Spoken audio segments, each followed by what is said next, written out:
I am a classically trained actress and playwright. I have worked in the arts all my life since I was a pretty young girl. I still perform, probably 4 or 5 times a year. I still write, but I have a son who's been struggling with really challenging chronic illness almost his whole life, and my husband and I are pretty busy here helping him have a future. I look for ways to inspire him, to inspire myself, to keep hope, and I would not be able to do any of this without really good counseling, because I reached a point about 2 years ago where I realized I'm not Superwoman. I need help.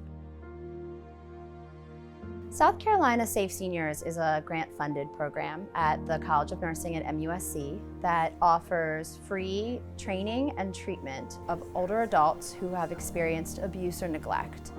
We focus on seniors because in the sphere of mental health, they're sort of the forgotten population. This is a group that will, every day, it begins to grow, and there are less providers who are trained specifically to work with them, and there's a significant gap of care in South Carolina. Well, I was literally at the senior center around the corner when I saw this posting. Are you over 50 and have you experienced trauma? It really, just looking at that and going, oh, is that me? I hadn't put it together. I didn't know I was experiencing trauma, but I was traumatized. Trauma is, we kind of sometimes explain it as it can be a big T or a little t. So there might be things that happen in your life that are traumatic but don't cause long-lasting effect. And then there are things which would be a big T that could impact your overall functioning. People who have never experienced anxiety or panic before, they may believe they're having a heart attack. It can be that upsetting and that strong of a feeling. A lot of people don't have a clue what to do about trauma, something that's really that challenging. And trust me, not having that simmering in your psyche and in your body physically is so much better. And this team knows how to do that. They know how to make it so that your body doesn't hurt as much. You're not carrying these horrible, things around, and it gets better. And, everything just sort of begins to diffuse. So when we started the program 7 years ago, we always had the telehealth component, just because we know that it can help bridge that gap in care.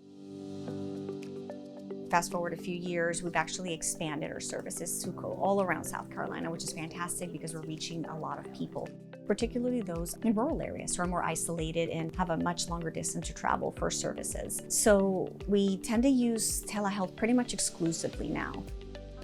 We use telehealth for all of our sessions. I will support the older adult who maybe has never used a device before. We offer iPads. If individuals have their own device, we are able to use that as well. And we use a HIPAA-compliant platform in order to see the individual. This is something that doesn't require an app. They're able to just connect right through their web browser, which also increases the ease of access. Most people really seem to enjoy it. They love the convenience of it. They don't have to go anywhere, and it makes it much easier for them. Telehealth has been really helpful, I think, because once you get to know the person, the practitioner, there's their head right there and your head's right there. It's really intimate. I found it to be, in some way, and I can't even describe why, once I knew the person, kind of freeing. They don't have to come downtown. They're able to connect with their clinician very easily. There's no travel, there's no paying for parking. You don't have to, if you have other appointments, you don't have to cancel things and move them around. So that is really one of the most cost-saving things about telehealth, is that it cuts out all of the extra that may need to happen in order to access care. It's been a blessing for me. I was incapacitated by how long my son had been sick. So there's been a lot of letting go of some things and applying some thinking. Everything still hurts, but you learn how to live at the same time. If I hadn't seen that little piece of paper, I don't think I would be anywhere near as good as I'm doing. It really mattered to me a lot.